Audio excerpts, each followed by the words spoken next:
Bueno, muchas gracias por la invitación. Realmente el ESOC fue un congreso muy interesante.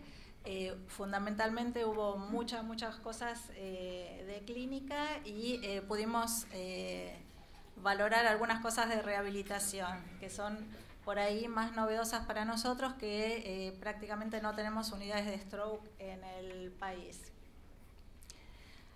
Una cosa importante que tenemos que tener en cuenta son los factores pronósticos, ¿sí?, del ACV, que es lo que primero nos va a preguntar el familiar y el paciente. Y los factores, saber cuáles son los factores favorables para un buen pronóstico y los factores desfavorables. Por supuesto, los factores pronósticos, que nosotros ya sabemos que influyen en forma significativa en la evolución del ACV, son la menor edad del paciente, una escala del NIHS menor de 10 en la primera semana, el tipo de ACV, que no tenga fibrilación auricular, que previamente sea un paciente con una buena funcionalidad y con pocas comorbilidades o pocas enfermedades previas, y tener en cuenta que el periodo en el que se produce la recuperación y el grado de esta recuperación dependen de la severidad inicial del ACV. Y que a mayor gravedad, mayor lenta y menor va a ser la recuperación. Esto es importante para no generar falsas expectativas en los pacientes y en los familiares. Yo sé que cuesta mucho, en general cuando el paciente ingresa en un primer momento en una unidad, en una terapia intensiva o en la sala, lo que el médico inicialmente quiere es que darle esperanza, que ponga fuerza para rehabilitarse, pero bueno, tenemos que tener en claro esto. Y también los signos de mal pronóstico, ¿sí? Un paciente con afasia, un paciente que debuta con afasia, con un trastorno deglutorio o incontinencia esfincteriana que se mantienen por más de 30 días, sensibilidad ausente o heminegligencia, una hemiplegia flácida por más de 45 días, una apraxia de la marcha y ausencia de potenciales evocados motores a la estimulación luego de 30 días van a ser signos de mal pronóstico. Una cosa rapidita como para tener en cuenta los grandes objetivos que nosotros tenemos en la rehabilitación, que son prevenir y tratar las complicaciones intercurrentes, poder entrenar al paciente para que sea funcional, no curarlo, porque la rehabilitación pocas veces cura, pero sí recupera funcionalmente al paciente y logra que sea independiente, lograr su adaptación psicosocial y la de su familia, reintegrarlos a sus actividades previas, ya sea laborales, educativas, sociales y recreacionales, y mejorar la calidad de vida. Históricamente, la rehabilitación se basa en 3 fases: la fase aguda, en la cual tratamos de prevenir las complicaciones, como decía recién el doctor Marcelo Costilla, las TBP, las úlceras por presión, vamos a ver después, y podemos hacer una estimación de acuerdo a estos parámetros funcionales, parámetros que vimos antes de pronóstico, si va a ser un buen pronóstico funcional o no. La fase subaguda, que en general es cuando ya sale de la internación en agudos, y la fase crónica y de mantenimiento, donde debemos controlar los factores de riesgo y mantener la integración social y la funcionalidad lograda de esa familia. Este es un trabajo de Dobkin y Carmichael, donde muestra cómo es la progresión de un ACV y que realmente debemos actuar fundamentalmente en la fase aguda y subaguda hasta los 3 meses, que es cuando se logra mayor neuroplasticidad y tenemos una mejor ventana para poder trabajar y rehabilitar a nuestro paciente.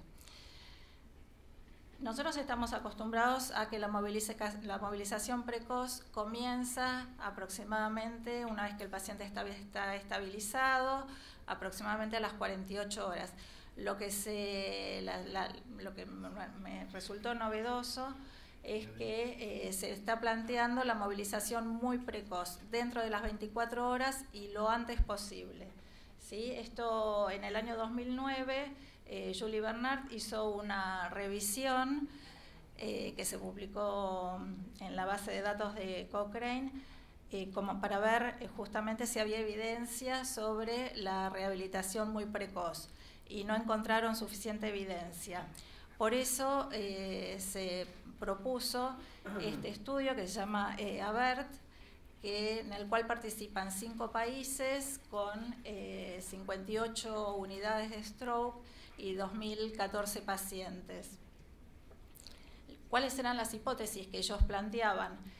Que cuanto más intensiva y más precoz sea la rehabilitación y cuanto antes podamos sacar al paciente de la cama, o sea, sentarlo, bipedestarlo y hacerlo marchar, menos complicaciones iba a tener y mejor evolución a los 3 meses. Esto, las hipótesis son que esto reduce todas las complicaciones que se generan por la inmovilidad, que aceleran el proceso de recuperación de la marcha y que también mejoran la calidad de vida a los 12 meses sin aumentar los costos, ¿no? Y otra de las, digamos, lo que ellos, lo que les gustaría o cuál sería el afán de ellos es que toda esta rehabilitación muy precoz se pueda realizar en todas las unidades de stroke. Se usó la escala de Rankin para poder evaluar estos pacientes, ¿sí? Que después vamos a verla un poquito más. Y lo que sí es interesante, cuáles son los criterios de inclusión y de exclusión que se usaron en estos trabajos. En este momento están por la fase 3 de este estudio. Los criterios de inclusión eran pacientes mayores de 18 años que tengan su primer episodio de ACV isquémico o hemorrágico y que sean admitidos dentro de las 24 horas. Como ven, los criterios de exclusión son bastante importantes.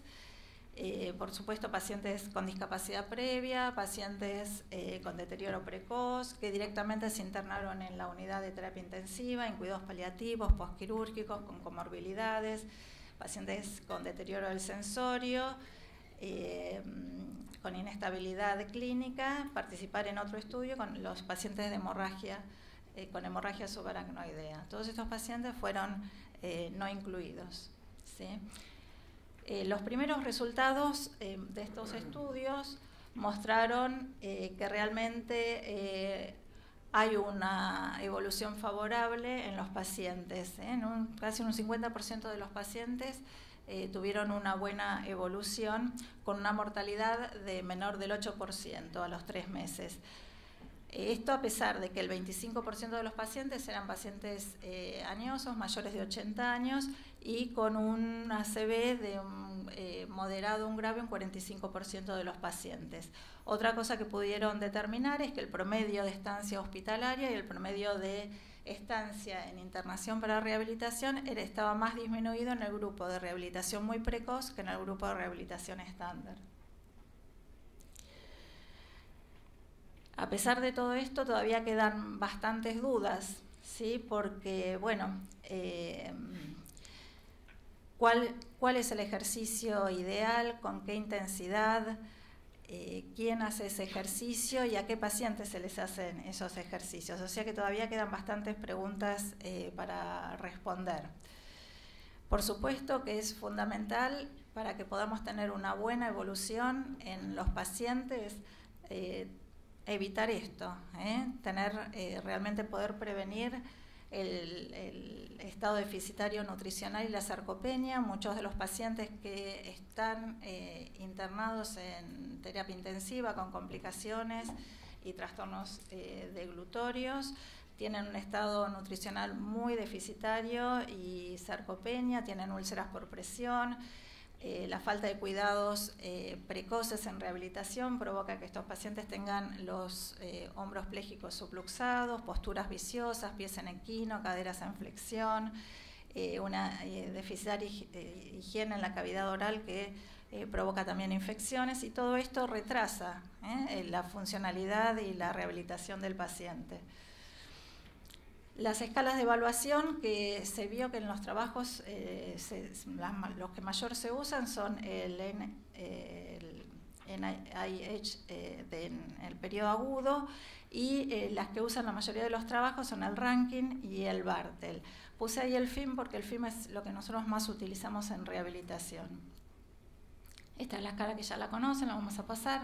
La escala de Rankin modificada, para los que no la conozcan, es una escala grosera de discapacidad, de cuánta asistencia requiere el paciente para poder realizar sus actividades. Se considera que 0 a 2 es una evolución muy favorable, el paciente va a ser independiente y no va a requerir prácticamente ninguna asistencia de terceros. El 6 es la muerte y de 3 a 5 ya va a generar una dependencia. El índice de Barthel lo que mide son la funcionalidad en las actividades de la vida diaria, higiene, vestido, alimentación, control esfinteriano, tanto vesical como intestinal, la capacidad de vestirse, la capacidad de desplazarse, de hacer pasajes y también su puntaje. Un puntaje de 100 nos indica que es un paciente independiente y los pacientes con dependencia total tienen un puntaje entre 0 y 20. Esta es la evaluación que usamos habitualmente en rehabilitación. Cuando el paciente pasó el periodo agudo y comienza su tratamiento de rehabilitación, ya sea en modalidad ambulatoria o de internación, hacemos esta escala que tiene dominios motores y dominios cognitivos. Cada uno de estos ítems se evalúa de 1 a 7. 7 es el paciente independiente, 1 es un paciente totalmente dependiente. Y esta evaluación la repetimos en el transcurso del tratamiento de rehabilitación. Cuando vemos que esta evaluación se estanca y en 2 o 3 meses no hay mejoría en esta evaluación, ya podemos decir que este paciente está amesetado y puede pasar a otra modalidad de rehabilitación o pasar a un plan de mantenimiento. Una cosa importante que siempre me gusta decir es que la rehabilitación es limitada, o sea, la rehabilitación no continúa por toda la vida. Tenemos objetivos claros, objetivos precisos. Una vez que cumplimos esos objetivos, el paciente pasa a otra etapa, una etapa de mantenimiento. Esto lo traje porque me pareció muy interesante. Es una evaluación que hizo Nisland como para hacer un pronóstico de funcionalidad del miembro superior.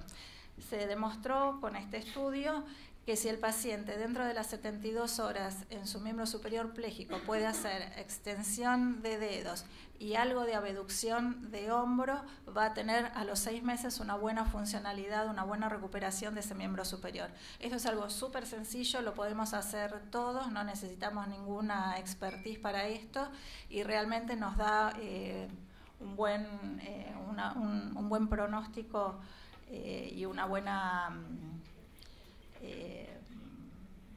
respuesta que le podemos dar al paciente y a su familia. Bueno, como conclusión, este estudio ahora ya está en la fase 3 y lo que concluyeron es que realmente es buena la rehabilitación precoz, que es mejor hacerla no por periodos largos, sino en varios periodos cortos durante el día, con objetivos precisos y con profesionales entrenados. Por ahí no tienen que ser kinesiólogos, el kinesiólogo le puede enseñar o le debe enseñar al enfermero a hacer determinados ejercicios varias veces al día y esto se vio que favorece una buena evolución a los 3 meses del evento. Así que estas me parecieron las cosas más interesantes. Tendríamos que empezar a trabajar en esto y ver cómo nos resulta a nosotros también. Muchísimas gracias.